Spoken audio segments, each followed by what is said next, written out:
Assalamualaikum warahmatullahi wabarakatuh. Selamat pagi dan salam bahagia untuk kita semua. Yang terhormat Bapak Kepala SMP Negeri 2 Gledo, Bapak Muhyiddin SPD. Yang saya hormati Bapak Ibu Guru SMP Negeri 2 Gledo. Pertama-tama marilah kita panjatkan puji syukur kehadirat Allah Subhanahu wa Ta'ala yang telah memberikan rahmat-Nya sehingga pada hari ini kita dapat bertemu dalam acara diseminasi budaya positif. Salawat serta salam semoga selalu tercurahkan kepada junjungan kita Nabi Muhammad SAW. Semoga kelak kita menjadi umatnya yang mendapatkan syafaatnya di yaumul akhir. Terima kasih yang tak terhingga saya ucapkan kepada Bapak Ibu semua karena telah berkenan meluangkan waktu untuk menghadiri acara diseminasi saya ini. Untuk yang pertama, sambutan dulu dari Bapak Kepala Sekolah. Waktu kami persilakan.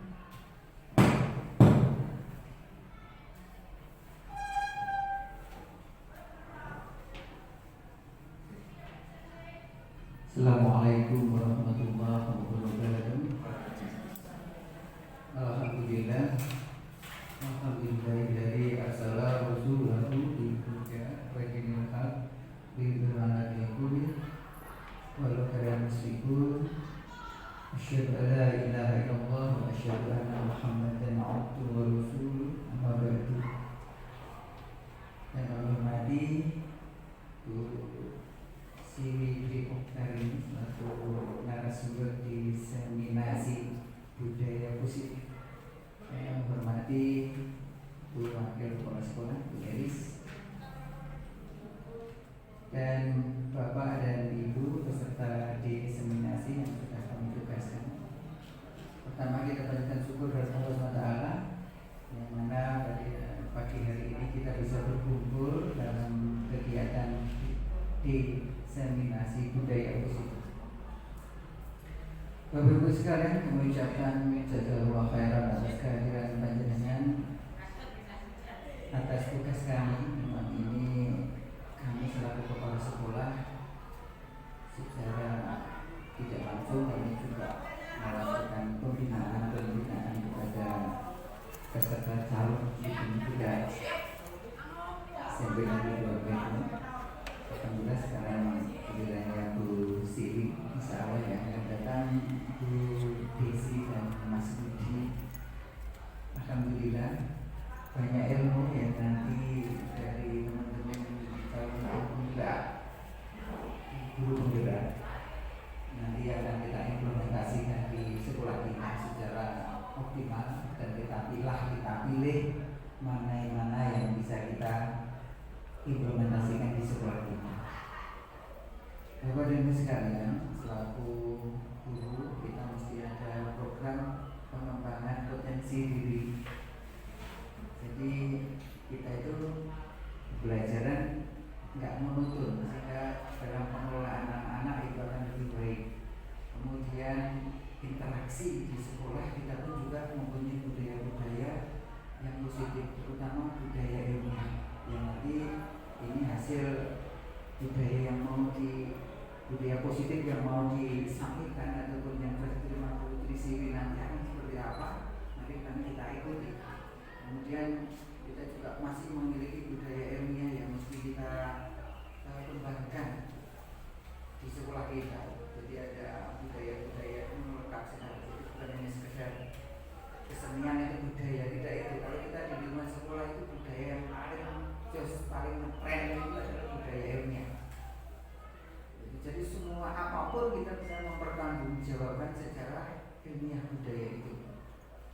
Banyak itu sehingga nanti dari budaya ilmiah yang sudah digali oleh Putri Bu Siri nanti akan kita pilih sekali lagi. Nanti kita implementasikan bagaimana budaya apa saja yang mesti kita ambil dan kita kembangkan di sekolah ini. Bapak dan Ibu sekalian, nanti insya Allah kalau tidak ada panggilan berangkat ke dinas, nanti kami akan mengikuti sampai selesai. Nanti mudah-mudahan, tetapi nanti kami juga ada rapat di dinas tentang kepegawaian karena di Manggung itu agak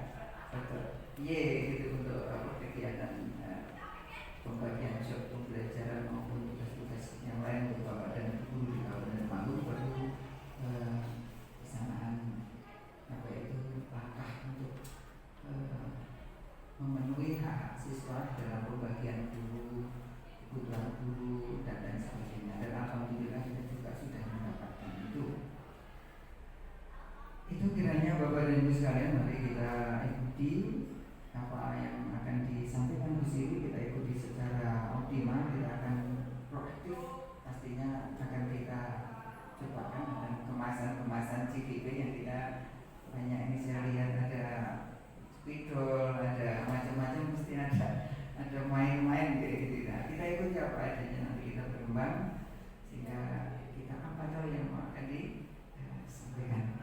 Demikian Bapak dan Ibu sekalian, sedikit yang kami sampaikan. Mari kita ikuti bersama untuk meningkat waktu pada sini, waktu kami kembalikan sepenuhnya. Assalamualaikum warahmatullahi wabarakatuh. Terima kasih atas sambutannya Bapak. Baiklah Bapak Ibu, untuk menyegarkan terus semangat kita, saya mohon Bapak Ibu untuk berkumpul di depan sini dan berpasangan dua-dua. Boleh bebas. Untuk penyegaran dulu biar kita tidak langsung.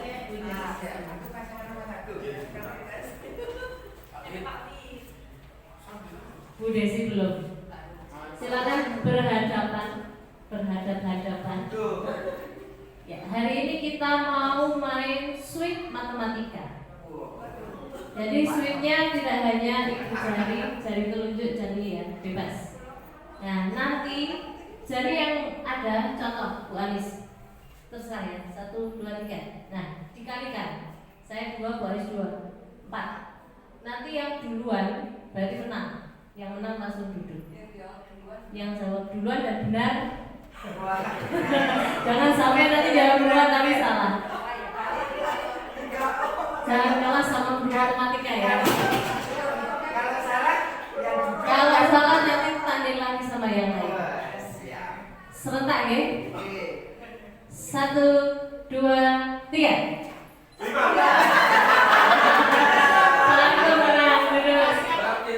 Bapak terima.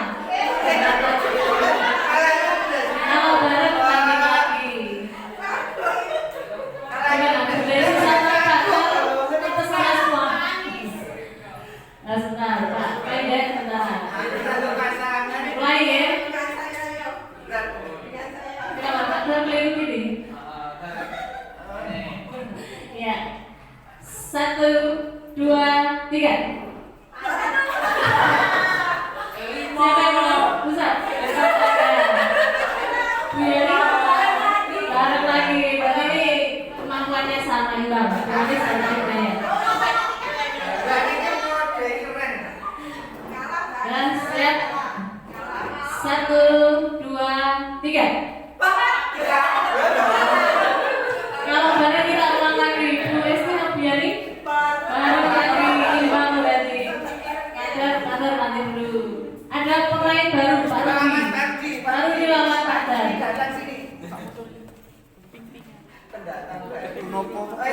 Sweep matematika. Isi-isian.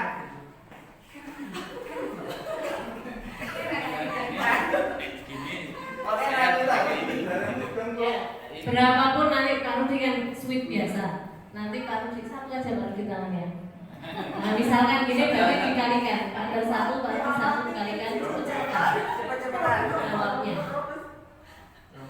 Dan siap. 1 Kali atau tambah? 1, 2, 3. Siapa yang menang? Planis? Dari Wesley? Nah, masih ada 3 pemain. Siapa dulu? Karena masih tanding lagi sama Bu Esti. 1, 2, 3. 2. Pak Rudi terpesona ini. Nah ini Pak Rudi ngalah sama bapaknya. 1, 2, 3. 5. Silakan duduk. Tepuk tangan untuk kita semua. Nah ini penyegaran biar kita semangat dulu di awal. Baiklah Bapak Ibu, saya mulai deh. Hari ini saya melakukan aksi nyata untuk modul 1.4 di pendidikan guru penggerak. Jadi ada materi baru yang memang harus saya sampaikan. Mungkin dari Bapak Ibu guru juga sudah pernah mendapatkan materi ini. Mohon nanti untuk memberikan penguatan. Dan apabila saya ada kesalahan pemahaman, mohon nanti untuk diluruskan. Kemudian untuk para CGP berikutnya, ini gambaran modul yang kita pelajari di pendidikan guru penggerak. Ya, kita mulai budaya positif. Apa yang akan kita bahas hari ini ada 4 poin besar. Yang pertama adalah perubahan paradigma dari stimulus respon menjadi teori kontrol atau teori pilihan. Kemudian teori motivasi, hukuman, dan penghargaan yang selalu kita berikan kepada siswa itu nanti akan dibahas di situ. Kemudian 5 posisi kontrol seorang guru terhadap siswa. Dan yang terakhir adalah segitiga restitusi. Nah, ternyata setelah saya belajar materi ini, itu jujur saya sangat merasa tersadarkan posisi saya selama ini itu di mana dan bagaimana terhadap siswa. Nanti akan kita bahas lebih lanjut. Kita lanjutkan dulu yang pertama, perubahan paradigma. Siapa yang sesungguhnya mempunyai kontrol terhadap murid kita? Coba, kira-kira jawaban dari Bapak Ibu, siapa yang mengontrol murid kita? Apakah selalu Bapak Ibu guru atau murid itu sendiri? Murid itu sendiri? Dua-duanya. Nah, nanti kita akan bahas. Mohon maaf, saya agak kelupaan. Sebelum ini harusnya kita membuat kesepakatan dulu. Saya lupa, mohon maaf. Hari ini karena saya menyita waktu 60 menit, jadi saya minta kesepakatan hari ini Bapak Ibu guru menginginkan nanti kegiatannya seperti apa. Saya minta Bapak Ibu menuliskan di kertas ini.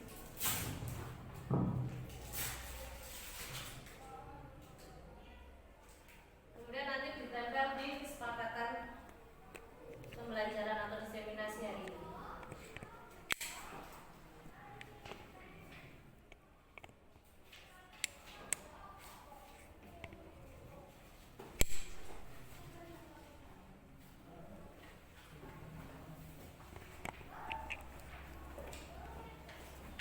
Kesepakatan hari ini monggo silakan ditulis ingin seperti apa, kemudian ditempelkan di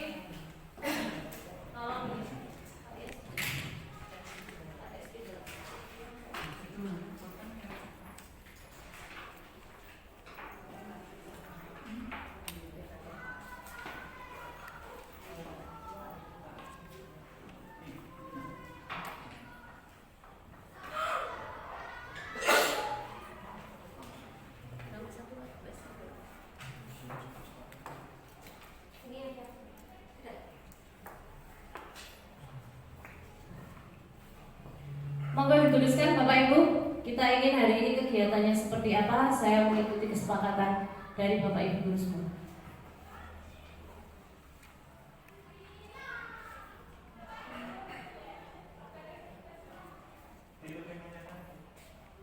Ditempel di sini, Pak. Monggo. Apakah hari ini kita ingin full senyum atau full game? Ya.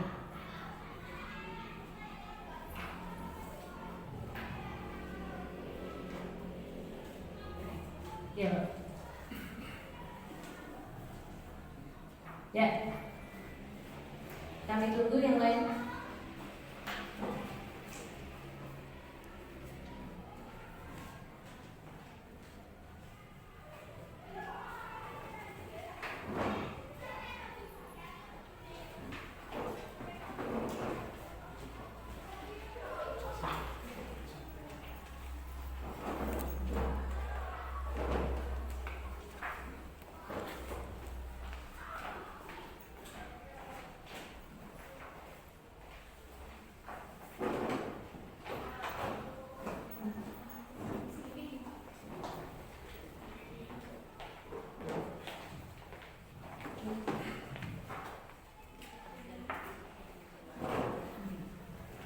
Sama saya ya Bapak Ibu, saya bacakan dulu kesepakatan hari ini.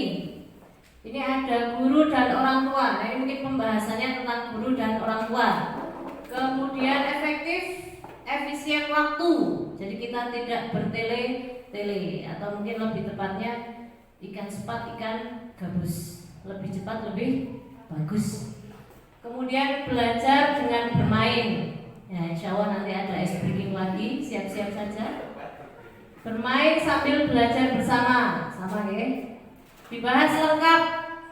Dan nanti kita diskusikan karena saya juga baru belajar. Diskusi yang menyenangkan 1 jam cukup, karena tanda tanya. Insya Allah cukup. Diskusi yang menyenangkan. Kegiatannya jangan didominasi dengan full ceramah. Mari lakukan dengan menyenangkan. Siap ya. Jadi nanti gantian, tidak hanya saya yang ngomong, gantian. Karena saya juga nanti kehabisan materi nanti. Mendapatkan ilmu baru, termotivasi untuk lebih semangat. Memperoleh ilmu pengelolaan diri, full penjelasan. Nah ini nanti gantian ya yang menjelaskan ya.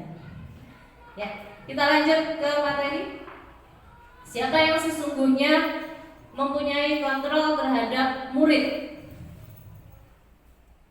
Di sini kita perlu memahami bahwa jika kita ingin membuat kemajuan yang perlahan, maka sedikit demi sedikit kita harus mengubah sikap kita. Dan nanti hasil yang diperoleh adalah kemajuan yang perlahan-lahan dan sedikit. Namun, jika kita ingin memperbaiki cara-cara utama kita, maka kita perlu mengubah kerangka acuan kita.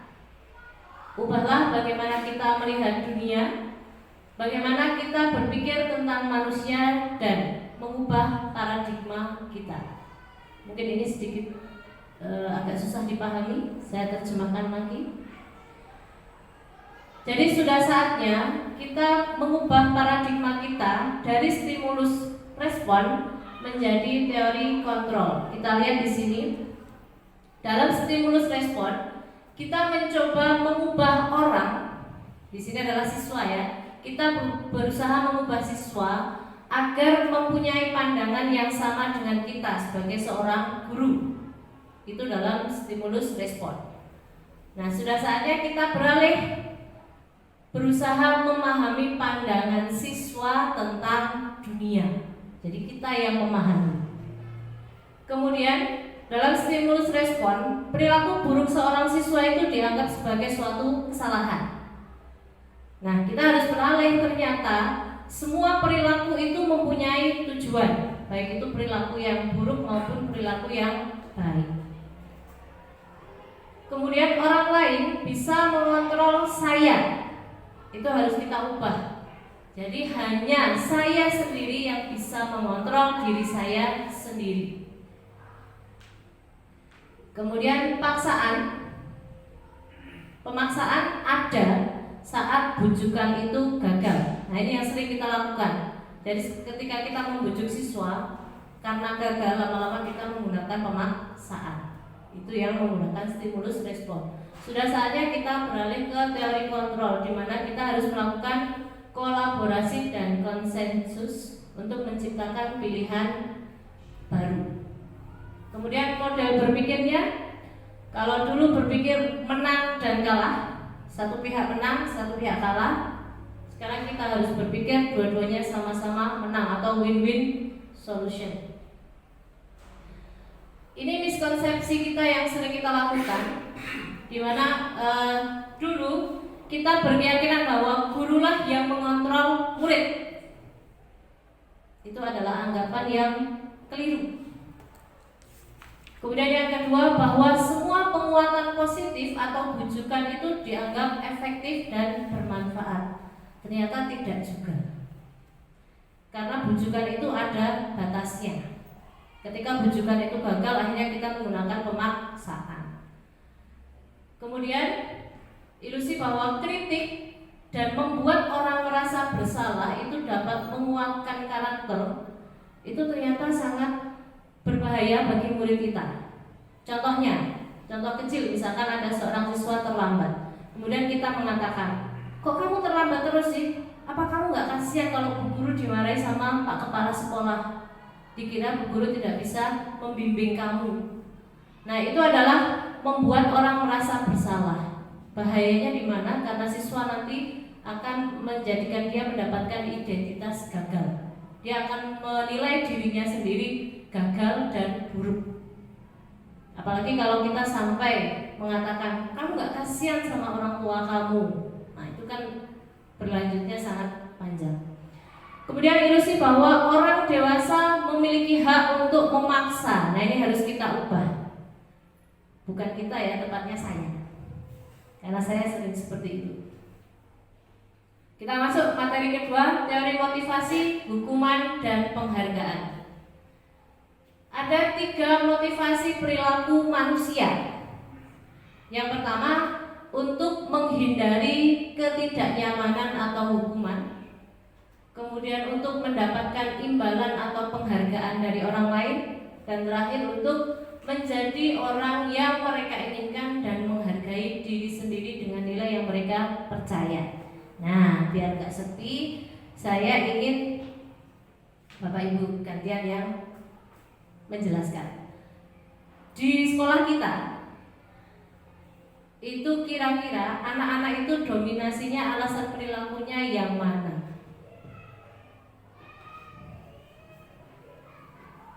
Contoh misalkan anak-anak takut datang terlambat ke sekolah. Kira-kira motivasinya yang mana?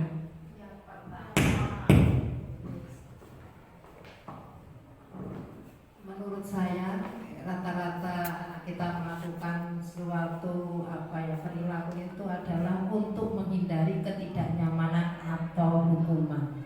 Bisa disebutkan contohnya? Contohnya itu misalkan mereka takut datang terlambat karena nanti kalau terlambat mendapat hukuman, atau mungkin rambut panjang nanti akan dapat hukuman, atau pokoknya yang ada di tata tertib itu kok dilanggar karena takut mendapat hukuman. Tepuk tangan dulu buat Grace. Terima kasih. Betul sekali nggih Bapak Ibu nggih. Apalagi nanti misalkan terlambat datang di jam pertama, adalah jam pertamanya Bu Heris. Jadi biasanya motivasinya takut dimarahi Bu Heris. Kan gitu ya. Ada lagi Bapak Ibu mungkin motivasi yang lain. Jadi motivasi untuk menghindari ketidaknyamanan atau hukuman itu adalah motivasi paling rendah yang dimiliki oleh seseorang. Mungkin yang kedua untuk mendapatkan imbalan atau penghargaan. Monggo Pak. Terima kasih. Jadi dimungkinkan anak-anak itu ketika-ketika itu bisa. Karena tapi kita tidak bisa mengatakan bahwa anak-anak itu semua karena yang nomor 1, ada yang nomor 2, ada yang nomor 3. Karena apa? Harus disurvei. Jadi kita tidak bisa meraba anak-anak itu seperti apa sebelum ada data, gitu. Tapi kalau kemungkinan itu ada 3 itu, iya benar. Itu. Misalnya anak-anak yang berprestasi, nanti dia kan motivasinya beda lagi. Gitu. Dan di doktrin itu memang pertama itu berarti pemaksaan dulu. Setelah terbiasa, bisa, termotivasi yang lain untuk mendapatkan lebih yang lain, itu juga bisa seperti itu. Sehingga tidak bisa anak-anak hanya dibuat situ. Iya memang ada anak-anak tertentu yang memang pola pikirnya tidak pas, itu mesti yang pertama itu. Karena kita tata tertib, karena kita pendidikan pasti akan mendidik. Sering saya katakan bahwa pendidikan itu mesti memaksa, entah yang memaksa itu dirinya sendiri, entah itu lingkungan siswa, entah itu sistem.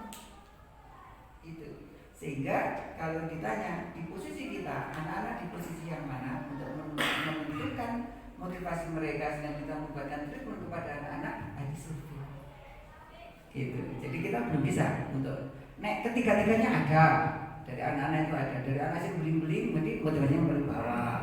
Itu anak sing neng memagane di anak mama anak papa, dia akan pengennya menjadi anak mama anak papa, dia ada 2. Gitu. Kemudian kalau anak-anak yang mau berprestasi berkembang lebih lanjut lagi dan dia percaya dengan kompetensinya, kan dia ketiga. Cuman kalau kita mengatakan anak-anak SMP negeri 2 belum bisa. Karena apa?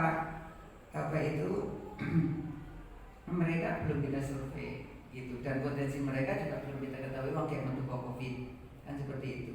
Kalau hanya kecil-kecil dari sisi prestasi ya kecil gitu. Tapi kalau hanya kira-kira seperti garis benar gitu. dari perilaku keseharian kita bisa melihat pasti nomor satu itu yang level paling rendah gitu. Karena kita juga belum teruji selama satu tahun. Tapi dari ke belakang kalau ditengok ke belakangnya lagi, anak kita itu di dalam berbuat motivasinya dia yang ketiga sakarpe dhewe gitu, sakarpe dhewe yang itu. Mereka percaya dirinya entah benar entah salah, dia tetap yang mereka atas itu menghargai dirinya sendiri dengan nilai yang mereka percaya, entah nilai benar entah nilai salah gitu. Anak-anak kita itu bisa nomor satu, bisa nomor itu. Karena kalau mau dilem kita nggak ada yang berkebutuhan khusus seperti itu, sudah 2 kali mau sekolah gitu. Karena singlem yang wong sidik dia nggak terima seperti itu. Itu dari saya, mungkin bisa didiskusikan lagi pendapat saya ini. Assalamualaikum warahmatullahi wabarakatuh. Tepuk tangan dulu. Ya, benar sekali apa yang disampaikan oleh Bapak Muhidayat ya. Jadi memang ketiga motivasi itu ada di setiap kita, tergantung kasus yang mana yang kita tinjau. Dan setelah itu juga kita perlu pendalaman lebih lanjut. Misalkan anak terlambat, itu perlu didalami lebih lanjut terlambatnya karena apa, sehingga kita bisa menentukan motivasi anak tersebut. Mungkin secara kasat mata yang sering kita temui memang yang pertama, yang jelas untuk menghindari hukuman, itu yang paling rendah memang itu.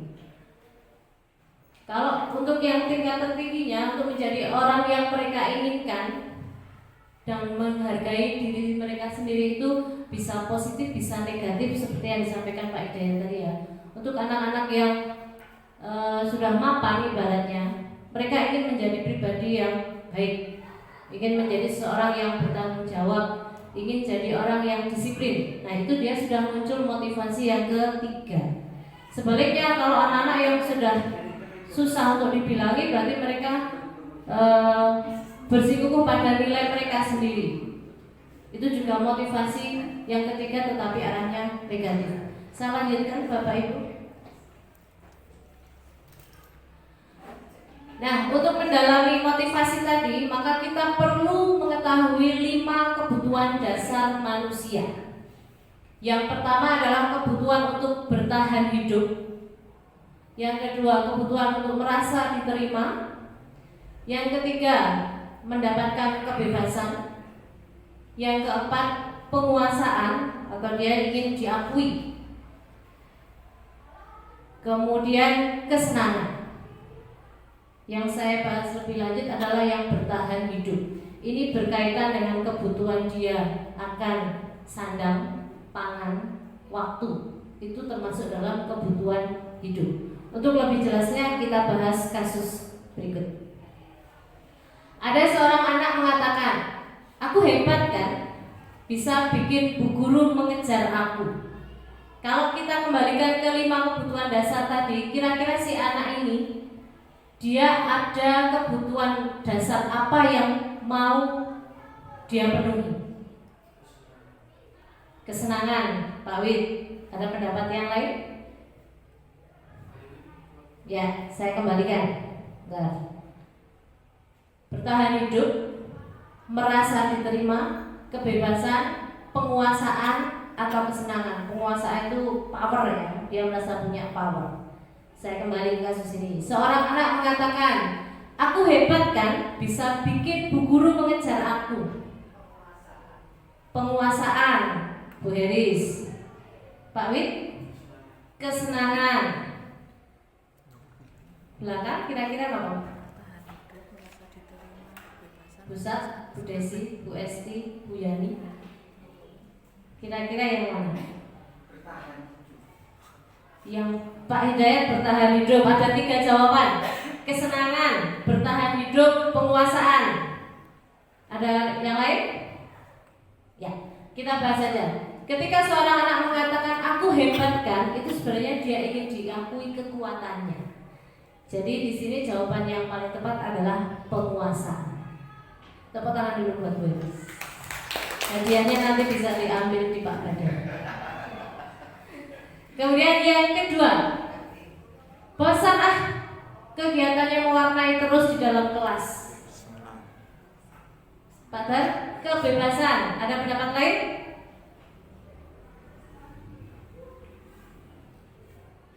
Tidak ada? Kesenangan Atau kebebasan. Nah, kita mengerucut yang mana? Bosan kegiatannya mewarnai terus dalam kelas.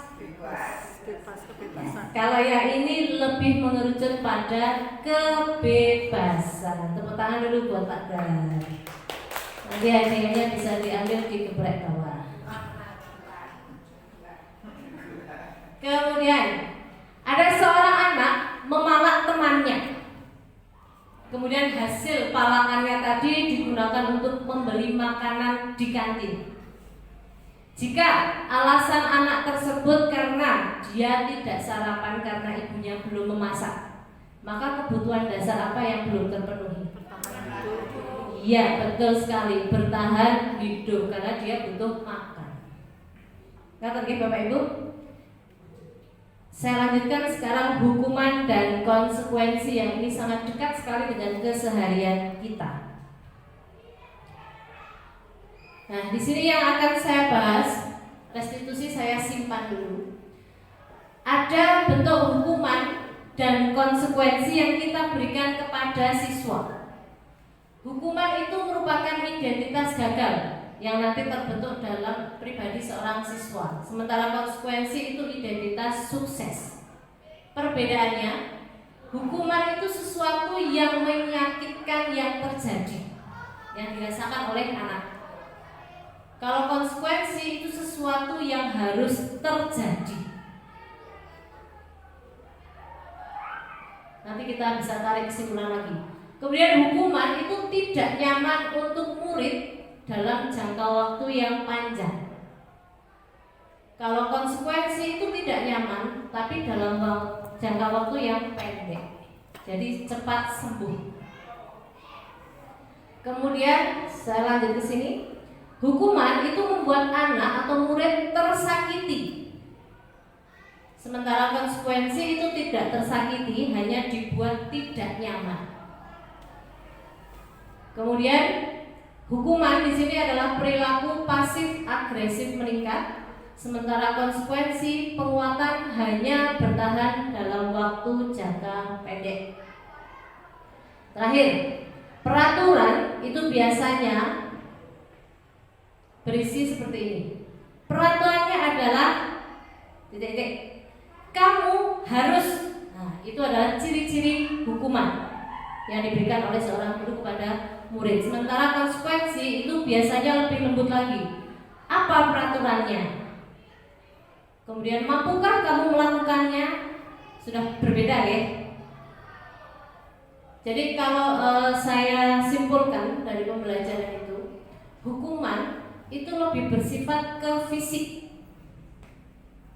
Kemudian terkadang tidak nyambung. Jadi kesalahannya apa, hukumannya apa. Misalkan tidak mengerjakan PR bahasa Inggris, hukumannya lari-lari ke lapangan. Itu kan tidak nyambung. Nah, itu namanya hukuman. Kalau konsekuensi itu masih nyambung. Meskipun fisik tapi masih nyambung. Kita langsung ke kasus saja. Monggo silakan perderet, bisa berkelompok untuk berdiskusi. Yang pertama, ini kita analisis, ini bentuk hukuman atau konsekuensi. Yang pertama, lari mengelilingi lapangan basket 2 kali karena datang terlambat ke sekolah. Monggo silakan didiskusikan bersama temannya. Itu bentuk hukuman atau konsekuensi. Mungkin kelompok ini dulu.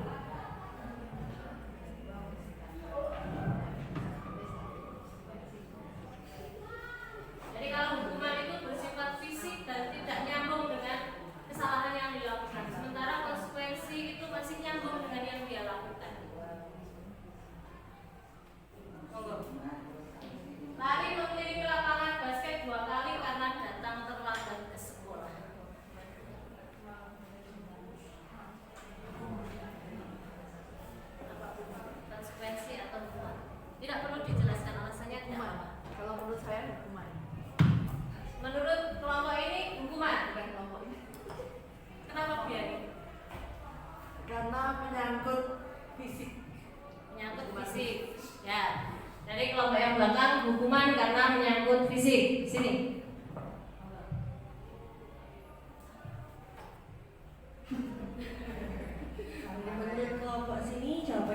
hukuman karena menyangkut fisik.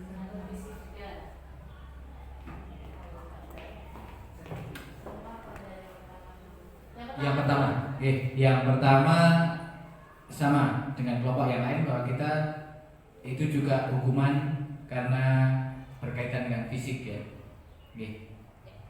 Tepuk tangan untuk kita semua. Ya, itu adalah bentuk hukuman ya, karena satu bersifat fisik kemudian kurang nyambung dengan kesalahan yang dia buat. Harusnya kalau terlambat mungkin hukumannya dia pulang lebih lama dari temannya untuk mengganti keterlambatannya, itu kan sesuai. Ya, kalau lari mengelilingi lapangan 2 kali atau 10 kali kan tidak bisa mengganti kesalahannya.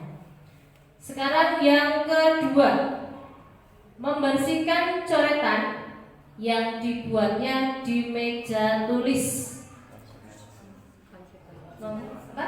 Konsekuensi ini kan sesuai ya, membersihkan coretan karena dia sudah mencoret-coret jadi harus membersihkan. Yang ketiga, murid diminta push up 15 kali karena tidak memakai masker. Jelas ini hukuman, terlalu berat ya. Mungkin kalau penawaran Bapak Ibu kalau nggak pakai masker harusnya apa? Beli masker kan ada ya. Tidak harus push up ya. Lanjut kemudian mengganti kertas tugas teman yang telah dicoret-coret. Jelas konsekuensi. Nah, yang ini agak membingungkan. Mencatat 100 kali di dalam buku kalimat saya tidak akan terlambat. Karena dia terlambat datang ke sekolah. Hukuman? Hukuman.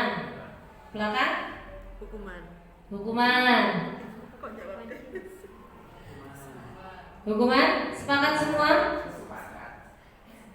Ternyata ini bentuk konsekuensi. Kenapa? Karena yang dilihat adalah ini.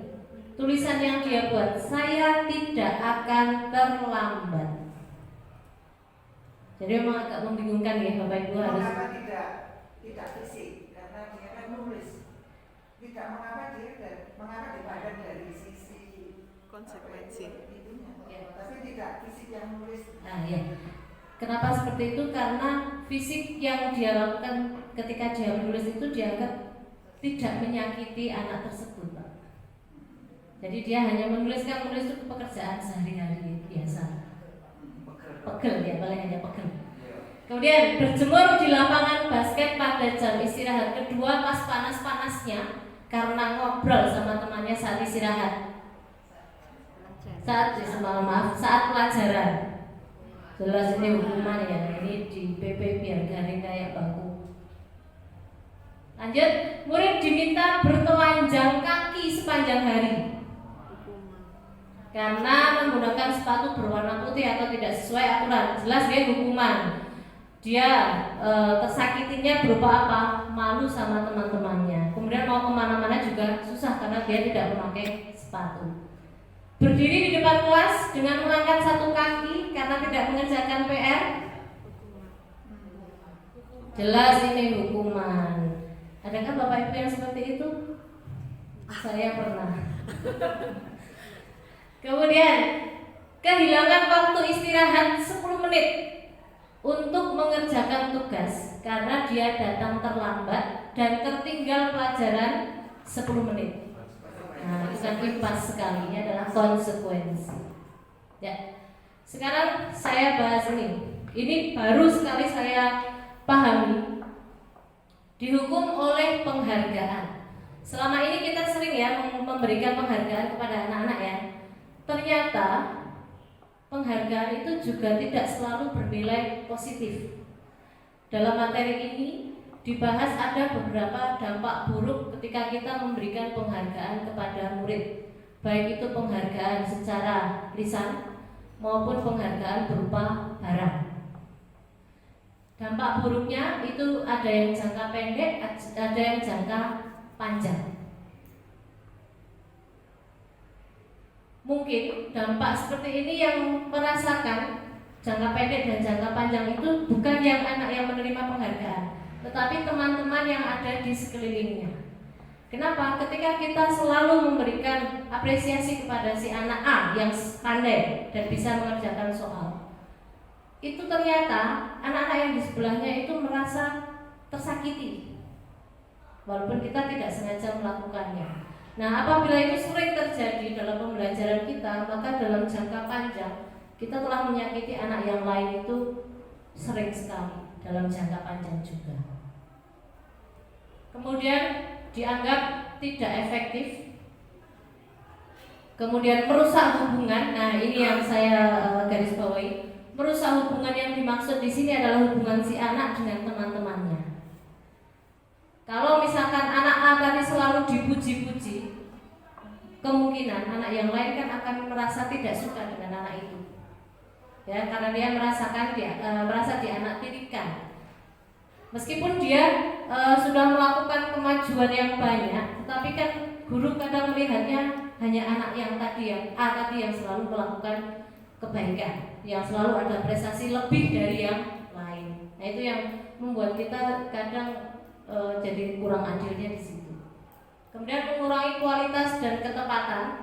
Contoh nyata misalkan di matematika ketika mengerjakan soal, kadang penghargaan yang kita berikan siapa yang paling cepat mengerjakan selesai dan betul, itu yang kita beri penghargaan. Kata Bapak Ibu, ternyata tujuan pembelajaran kita kan bukan mencari yang paling cepat, tapi yang memahami. Nah, itu kadang tidak tepatnya di situ. Kemudian mematikan kreativitas. Ini yang dimaksud adalah anak yang lain yang selain si A tadi. Jadi anak-anak yang lain merasa sudah ada yang pandai, ya sudah itu aja. Itu mematikan kreativitas. Kemudian yang terakhir yang paling penting di sini adalah bersifat menghukum bagi anak-anak yang tidak mendapatkan penghargaan. Itu rasanya seperti terhukum. Monggo Pak. Mari kita kritisi sepintas. Ini kalau saya salah memahami, karena yang di dalam sini sepintas yang disampaikan itu benar. Ini, tetapi diksinya nggak pas. Kita akan membedakan. Memang penghargaan salah satunya adalah pujian. Ya, lah ini kan nanti terkait dengan teknis pemberiannya. Bisa akan menjadi motivasi yang hebat. Aku maksud saya seperti itu, sehingga dia akan lebih tidak terhukum tapi menjadi lebih tertantang. Gitu. Jadi tidak semuanya betul, tadi dikatakan tidak semuanya, tetapi yang terdampak ini sangat kecil sekali. Jangan kita survei kalau tidak percaya. Jadi kebanyakan penghargaan itu asalkan itu dimanage dengan baik dan merata, itu tidak akan menghukum yang lain. Jadi istilah penghargaan menghukum itu menurut saya karena ini perlu kita diskusikan ulang, apakah penghargaan itu bisa menghukum.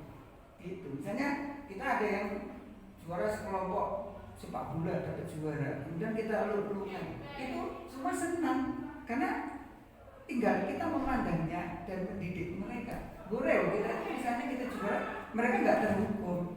Kalau kasus misalnya ban cinde, ban silatan, nah itu beda lagi. Itu tidak menghukum itu, tapi mendidik yang salah. Jadi apa itu istilahnya diksi itu nanti bisa dikritisi di CGP bahwa dihukum oleh penghargaan. Memang status itu pun juga akan menghukum. Yang terhukum adalah justru anak itu sendiri. Misalnya si A kita statuskan sebagai juara, walaupun juara OSN. Gitu. Kita statuskan itu. Maka dia kita beri status sebagai tim lomba matematika misalnya. Itu di hadapan teman-temannya itu wah hebat seperti itu. Tapi dia sendiri itu kalau dilihat dari situ akan tertekan. Karena waktu aku maju dan lu angel menes, saya lu menes, maka itu ada. Maka hal seperti ini itu tidak bisa diksi itu untuk pembenaran sebuah kasus, karena kita tinggal memandangnya dari sisi mana. Karena semuanya ini penghargaan itu akan menjadi tantangan dan motivasi.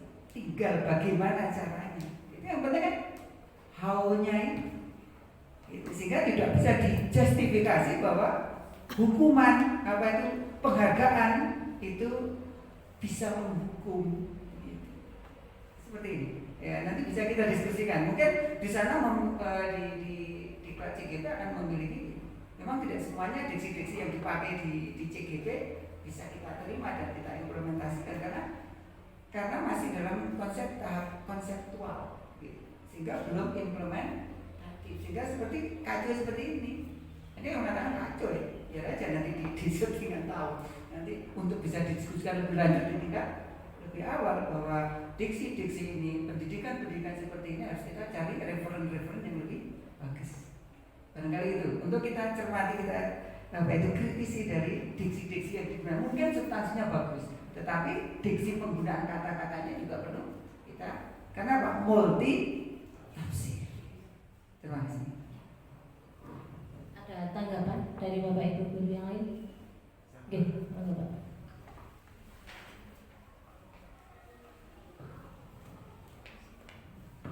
Terima kasih Bu Siti.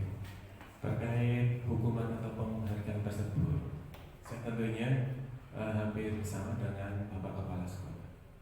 Penghargaan itu bukan berarti nanti membedakan manjili dan tapi bagaimana penghargaan itu bisa memberikan wawasan yang luas untuk siswa tersebut, sehingga tidak ada pemetaan atau tidak mampu atau dibeda-bedakan.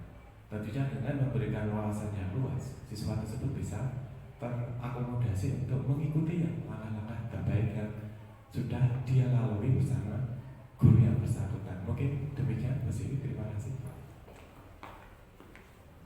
Monggo yang lain Bapak Ibu ada tanggapan? Oke.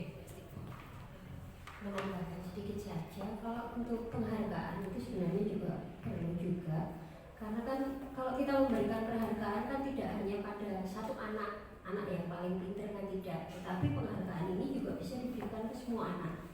Jadi tergantung, jadi melihat situasinya nanti penghargaan ini diberikan ke siapa, itu kan anak-anak pasti paham juga kenapa mereka diberi penghargaan seperti itu. Jadi kalau penghargaan hanya dikhususkan pada satu anak atau beberapa anak yang pintar saja, ya mungkin yang lainnya yang merasa kurang mampu itu mereka memang akan terhukum.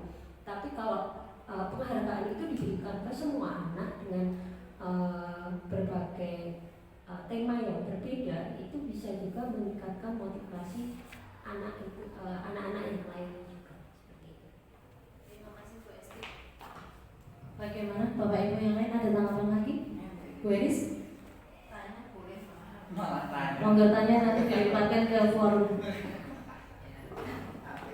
Berkaitan apa yang disampaikan Bu Siti tadi, dan saya juga mengalami sendiri ya Bu, bahwa ketika saya memuji seorang siswa karena kelebihannya, kepintarannya, itu ternyata memang seperti yang dikatakan Bu Siti berdampak buruk terhadap siswa lainnya. Siswa lainnya Mary merasa saya itu tadi bansiladan ya, saya hanya memperhatikan anak satu itu aja. Jangankan siswa Bu, saya pernah muji guru, saya tidak bermaksud meremehkan guru yang lain. Si A saya puji, si B itu merasa bahwa saya meremehkan dia. Itu kadang tujuan saya tidak sampai saya meremehkan yang lain. Nah itu bagaimana kita bersikap di kelas supaya pujian kita atau mungkin kita memberikan hadiah itu tidak menyakiti siswa yang lain. Itu. Jadi kalau saya tarik garis besarnya nih Bapak Ibu, jadi pernyataan dihukum oleh penghargaan, mohon maaf di sini bukan pernyataan saya ya Pak, ini memang materinya di CGP ini. Itu bisa iya, bisa tidak.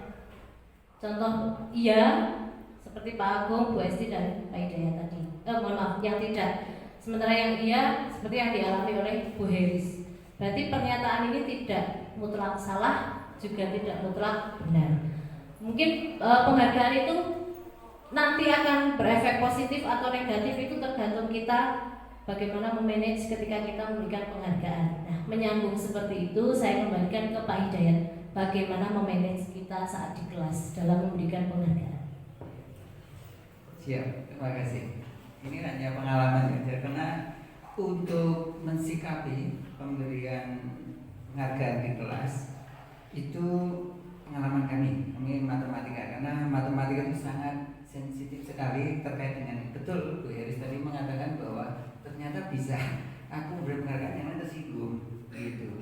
Namun tadi saya katakan istilahnya penghargaan itu kita ubah. Kalau hukuman kan kesannya negatif.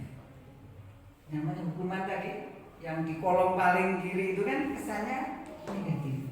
Maka segala sesuatu itu yang negatif itu kita ubah menjadi yang positif. Kalimat negatif kita ubah menjadi kalimat positif. Contoh, nek kowe ra sinau budul, seperti itu menjadi kalimat. Nek seperti itu kan anak hanya menerima bodohnya saja, sehingga tersinggung. Jadi menjadi hukuman dia. Tetapi mari sinau ben bijinya apik, biar kamu lebih apa itu puas untuk hasil karya-karya. Jadi cara yang utama di dalam penghargaan itu kita memberikan apapun, sekecil apapun yang anak itu kerjakan, itu adalah yang terbaik, yang baik bagi kita. Ya pokoknya sudah tepuk tangan doang. Ngene ya tepuk tangan sebenarnya. Kita jangan sampai membanding-banding, kayak istilahnya dibanding-bandingin kan jadi penghargaan, tetapi membandingkan kok lho itu yang mbok koyo si A bagus, pinter, cerdas, cantik, nah itu bisa jadi masalah. Jadi jangan sampai satu untuk apa itu penghargaan tadi itu aja nanti banding. Artinya apa?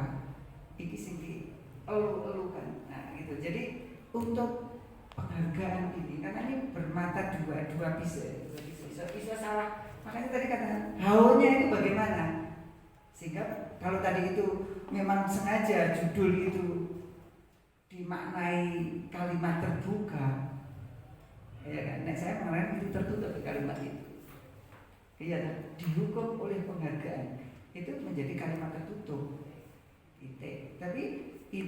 tapi ternyata dimaknai sebagai kalimat terbuka. Jadi dikatakan oleh narasumber bahwa ini bisa benar, bisa salah.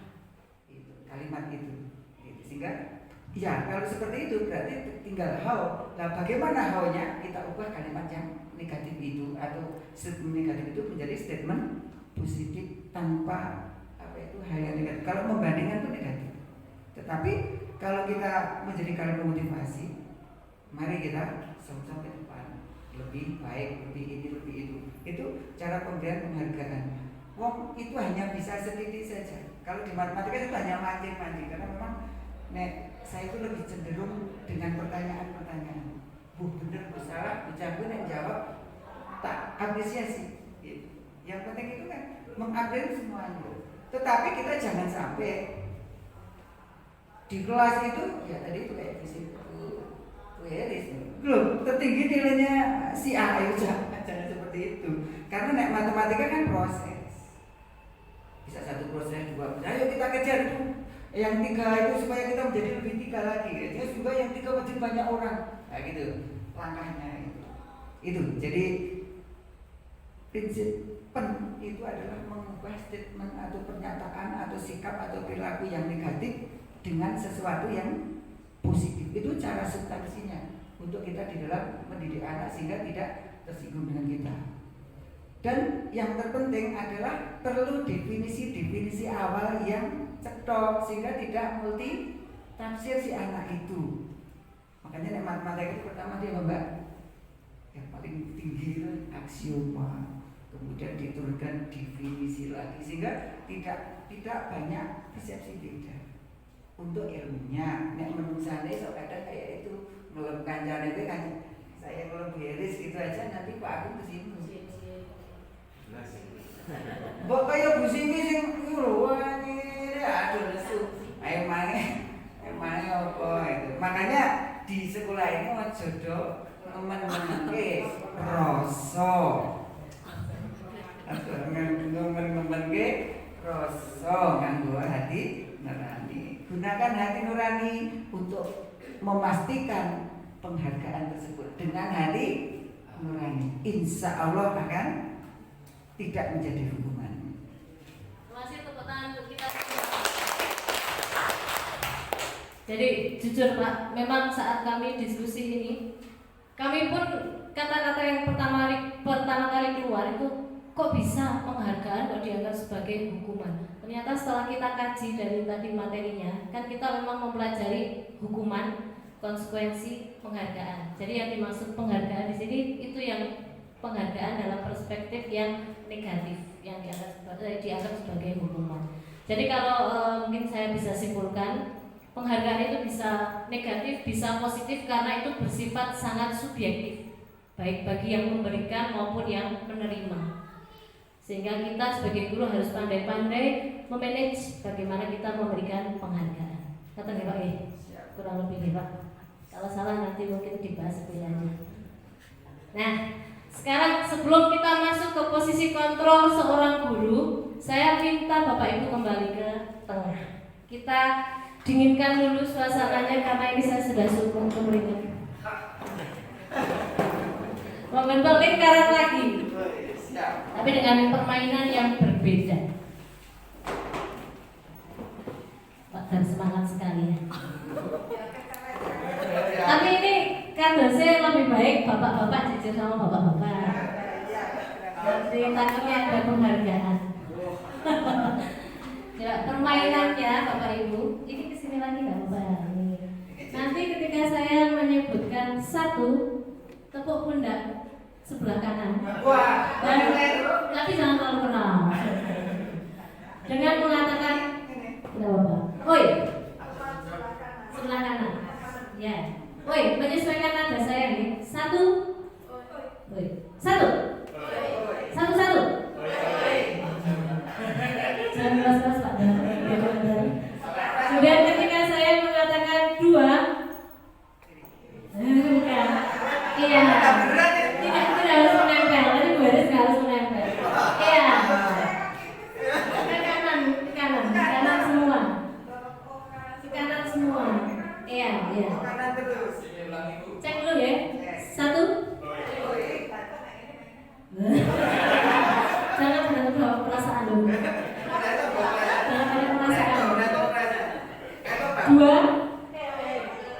Dua itu bilangnya iya. Jadi kalau saya bilang dua yang semangat ya Bapak Ibu. Satu. Dua. Dua. Kita ulang lagi. Yang lebih keras lagi suaranya. Satu. Lebih kokoh lagi. Satu. Dua. Apa sih pasti gini? Ya salah nanti dihukum lagi. Iya, sekarang yang salah dihukum. Satu. Dua.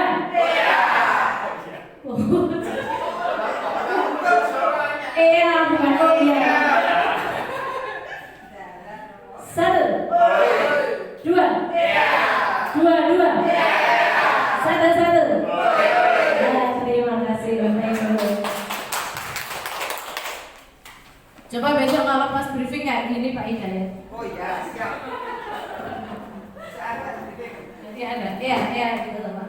Kan sebelah saya kan Pak Tu.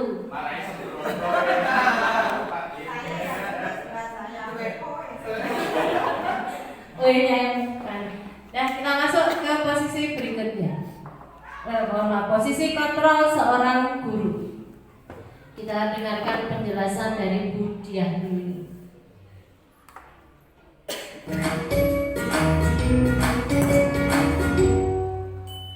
Salam bahagia Ibu dan Bapak guru hebat. Dalam penerapan disiplin positif restitusi, salah satu program yang dikembangkan adalah 5 posisi kontrol.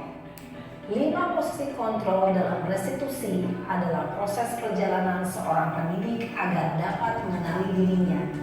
Pada video kali ini, kita akan membahas tentang 5 posisi kontrol yang dikembangkan oleh Diane Gosser dan contoh penerapannya.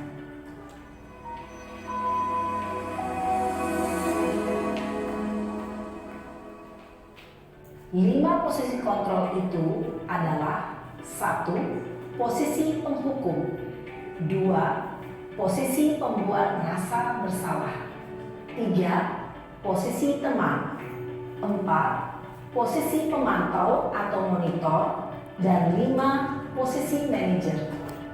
Untuk lebih memahami kelima posisi tersebut, mari kita saksikan kasus Naren yang terlambat hadir 20 menit di sekolah dan melihat bagaimana kelima posisi kontrol dalam menghadapi masalah tersebut.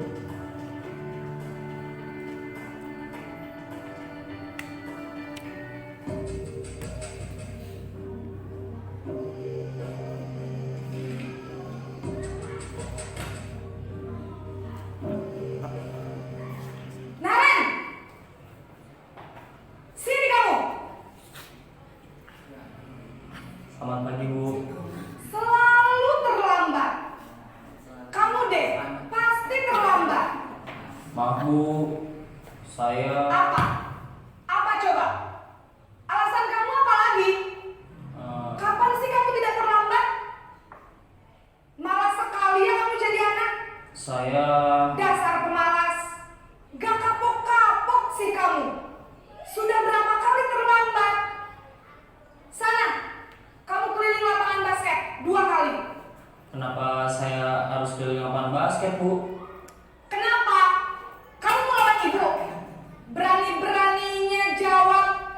Sudah terlambat, masih berani jawab pula. Sekarang, keliling lapangan basket 5 kali sekalian. Biar kapok. Cepat. Pergi sana ke lapangan basket. Sambil kita refleksi ya Bu. Posisi penghukum Kita biasanya berbicara dengan nada tinggi, menghardik, menunjuk-nunjuk, menyakiti, dan menyindir. Hukuman bisa berupa fisik maupun psikis. Ibu dan bapak guru hebat. Dampak yang terjadi pada murid ketika guru berada pada posisi penghukum adalah murid cenderung akan memberontak, bahkan menyimpan dendam.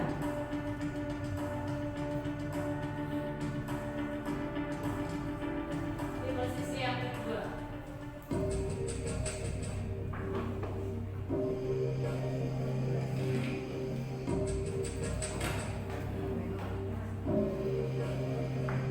Naren!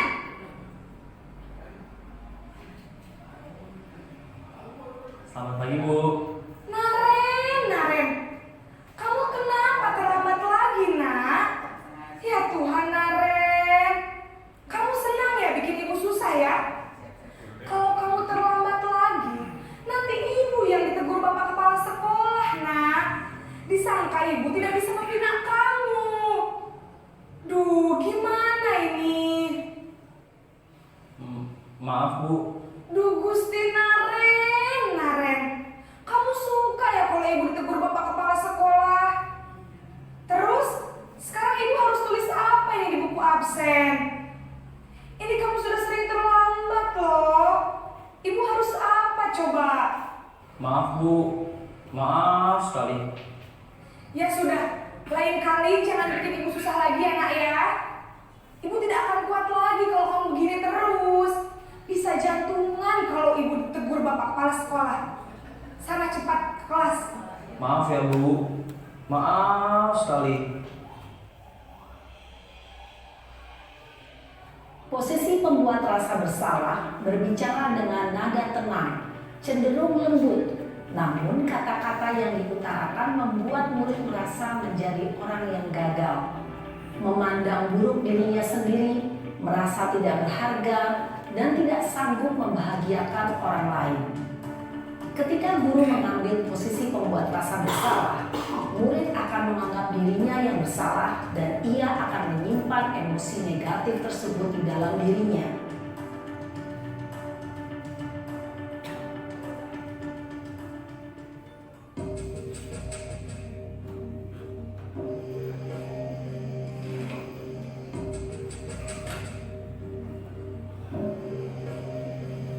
Naren!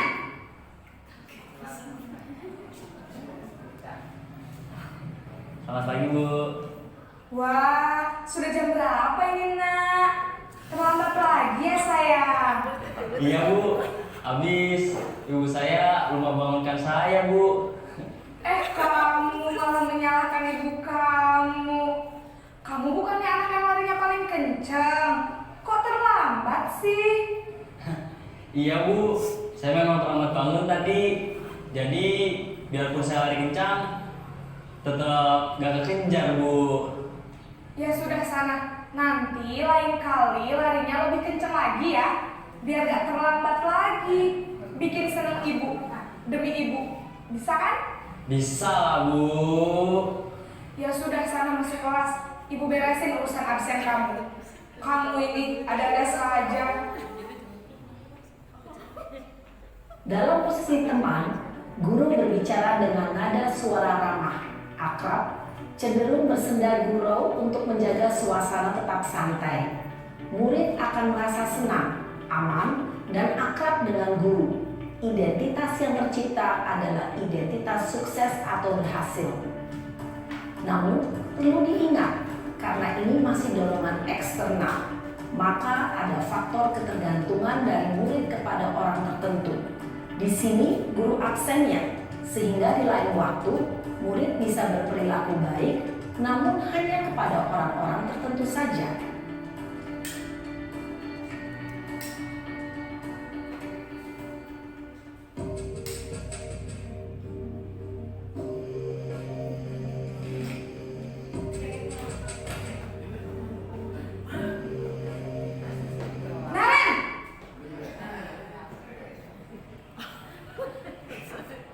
Selamat pagi Bu. Naren, apa peraturan sekolah kita tentang jam berapa kita harus masuk sekolah, nak? Kita harus di sekolah jam 7 Bu. Iya betul, sekarang sudah jam 7.20. Naren sudah tahu konsekuensinya jika terlambat hadir. Paham Bu, saya harus tinggal kelas pas jam istirahat selama 20 menit. Iya benar, konsekuensinya demikian. Jadi nanti jam 9.30 pas istirahat, kamu harus tinggal di kelas, kerjakan tugas tambahan untuk ketertinggalan kamu, ya? Baik Bu. Posisi pemantau mengandalkan penghitungan atau data untuk mengontrol murid. Guru mengarahkan murid berdasarkan peraturan dan konsekuensi. Seorang pemantau menunjukkan bahasa tubuh dan ekspresi wajah yang datar dan cenderung formal. Posisi terakhir ini.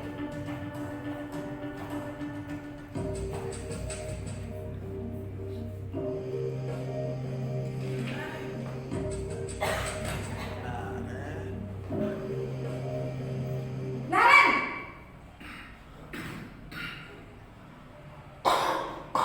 Selamat pagi Bu. Selamat pagi Naren. Maaf Bu, saya terlambat. Iya, sekolah masuknya jam 7, sekarang sudah jam 7.20. Jadi sekarang bagaimana ini Naren? Maaf Bu, saya lupa setel alarm saya semalam. Baiklah, menurut kamu, keyakinan sekolah yang mana yang perlu kamu tingkatkan? Menghargai diri sendiri dan orang lain mungkin ya Bu. Setuju. Jadi, apakah kalian yakin dengan seksama iman tersebut? Iya Bu, saya meyakininya. Keterlambatan ini. Bersedia Bu. Bagaimana kamu akan perbaiki masalah keterlambatan ini? Saya akan coba untuk tidak lupa menyetel alarm saya Bu. Baik, kalau kalian lupa menyetel alarm di rumah, ada orang yang kira-kira bisa bantu mengingatkan tidak? Ada Bu, kakak saya. Ada lagi selain Kak Emma? Selain Kak Emma, ada ibu saya. Baik, jadi yang mengingatkan Naren adalah Kak Emma dan ibu kamu ya? Kira-kira akan mulai setel alarm kapan nih Naren? Setelah pulang sekolah, akan segera saya lakukan. Baik, jadi Naren akan setel alarm untuk bangun besok pagi dan akan diingatkan oleh kakak dan ibunda Naren ya. Ada lagi yang mungkin perlu dilakukan Naren agar tidak terlambat bangun lagi? Tidak ada Bu. Baik Naren, Terima kasih untuk kerjasama kamu. Sekarang kamu perlu kembali ke kelas untuk belajar. Baik Bu, terima kasih. Posisi manajer adalah posisi kontrol yang disarankan untuk membimbing murid memiliki sikap disiplin yang positif, yaitu murid yang mandiri, bertanggung jawab, dan dapat memecahkan masalah. Tujuan dari posisi ini adalah agar murid dapat berefleksi atas tindakannya. Guru akan dengan tulus memberikan pertanyaan-pertanyaan bermakna, sehingga membuat murid dapat belajar dari kesalahannya dan mencari sebuah solusi untuk menyelesaikan. Saya stop dulu ya Bapak Ibu. Jadi ini yang saya pelajari kemarin, ada 5 posisi kontrol seorang guru. Di sini tentu saja sebuah ilmu itu kan muncul karena kondisi ideal. Ya. Jadi sebut saja murid yang terlambat di kita itu Jovan. Kan tidak hanya 1-2 kali terlambat.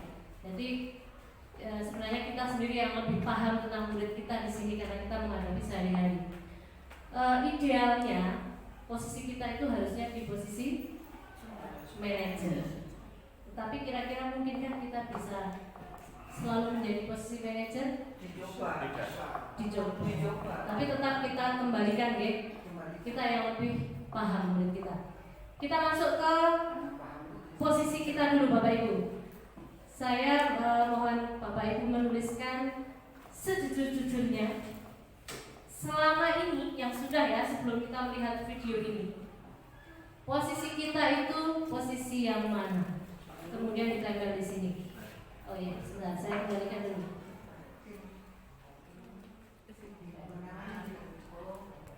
Oh maaf, saya bacakan aja. 5 posisi kontrol yang pertama adalah sebagai penghukum.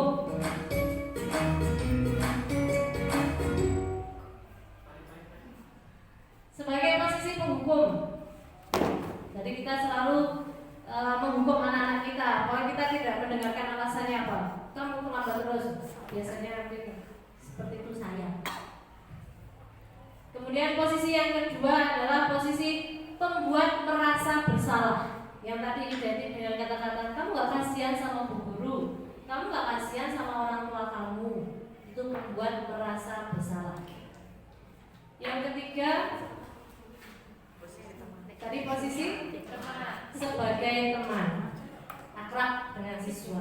Tapi ada sisi negatifnya tadi, siswa terganggu. Yang sudah boleh ditempel di posisi kita selama ini. Posisi yang berikutnya pemantau. Poin pentingnya kalau pemantau, ketika kita memberikan konsekuensi, kita juga mendampingi saat anak melakukan konsekuensi. Dan terakhir, posisi ideal adalah manajer. Kita lihat posisi kita selama ini. Jujur Bapak Ibu, kalau saya selama ini sebagai penghukum, tetapi saya juga tidak merasa salah 100%. Karena karakter saya hari ini kan juga terbentuk lama sekali ya, baik saya di rumah maupun selama saya bersekolah dari jenjang TK sampai perguruan tinggi. Jadi yang salah adalah masa lalu dan kahanan.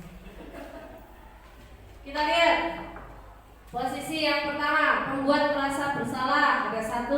Posisi penghukum sama dengan saya. Tapi insya Allah kita harus tetap belajar menjadi posisi manajer. Posisi merasa bersalah, saya kumpulkan. Posisi teman atau pemantau. Nah, ini berarti mungkin biasanya pemantau, biasanya teman. Saya kumpulkan posisi pemantau ada 2. 1 Pak, yang selama ini yang sering. Pamit ya ini. Damping saya. Gue di sini. Membuat merasa bersalah. Posisi teman. Bukan Pak Rudi ya? Penghukum saya pisahkan. Membuat merasa bersalah dan teman. Ini berarti dua-duanya. Pemantau atau manajer ini Pak Hidayat terus. Membuat merasa bersalah karena tiap keluarga dari siswa sangat tertib. Semua urusan dalam keluarga kurang. Nah, kan masih belum fokus ini. Merasa bersalah. Ya, kalau kita tarik kesimpulan, paling banyak ini adalah sebagai pembuat merasa bersalah. Ya tidak apa-apa karena itu memang karakter kita ya. Tapi karena setelah ini kita dapat materi, seharusnya kita juga bisa mulai mengubah diri kita. Kalau mungkin dari pembuat merasa bersalah naik ke jenjang manajer agak ya jauh, tapi paling jauh yang yang saya. Ya, terima kasih Bapak Ibu. Saya lanjutkan materi berikutnya. Segitiga restitusi saya skip ya. Mari kita berefleksi. Mohon dituliskan lagi. Jadi 2 kertas ya. Yang kertas pertama, hal paling menarik apa yang saya pelajari hari ini. Kertas kedua, setelah mempelajari materi yang menarik tadi, saya merasa apa atau menurut saya bagaimana. Jadi ini nyambung ini ya. Hari ini yang paling menarik apa? Kemudian setelah saya mempelajari apa yang tadi yang menarik, saya bagaimana. Jangan sampai seperti saya. Hal yang paling menarik adalah mempelajari 5 posisi kontrol, terutama sebagai penghukum. Maka setelah itu saya mau tetap menjadi penghukum. Jangan seperti itu.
Mbak, memori ini telah.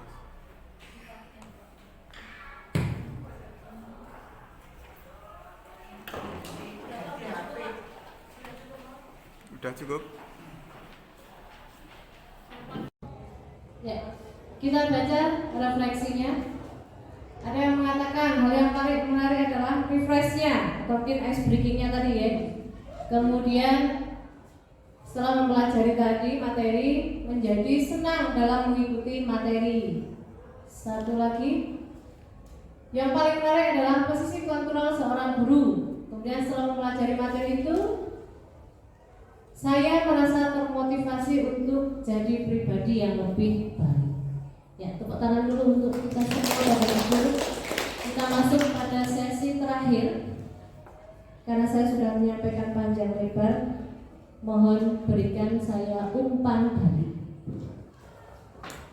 Monggo, kalau memang banyak kekurangan silakan dituliskan apa adanya. Saya tidak hafal tulisannya. Kalian cuma tulis.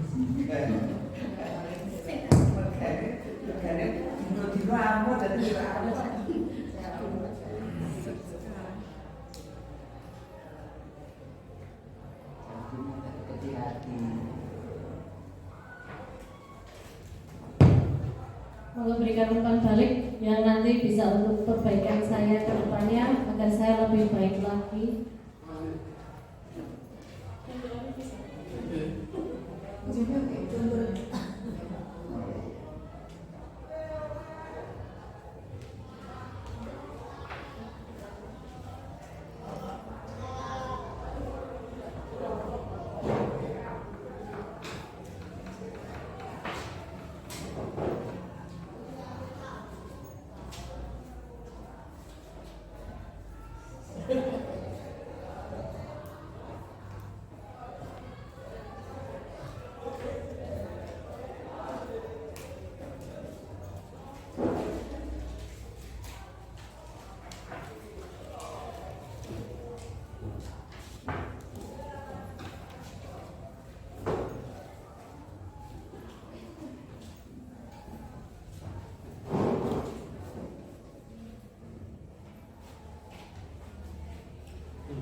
Terima kasih. Khusus untuk umpan balik nanti akan saya baca sendiri dan saya tindak lanjuti.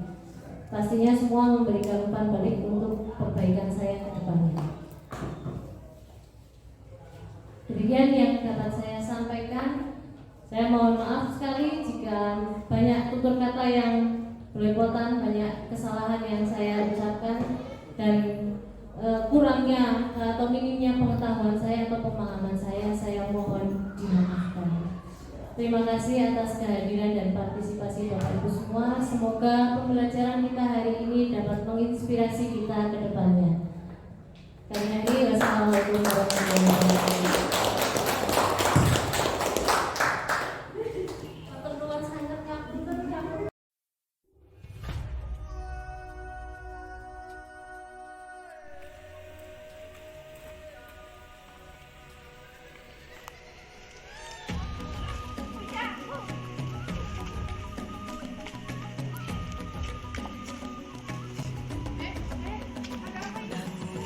Bukalah matamu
Aku sih itu.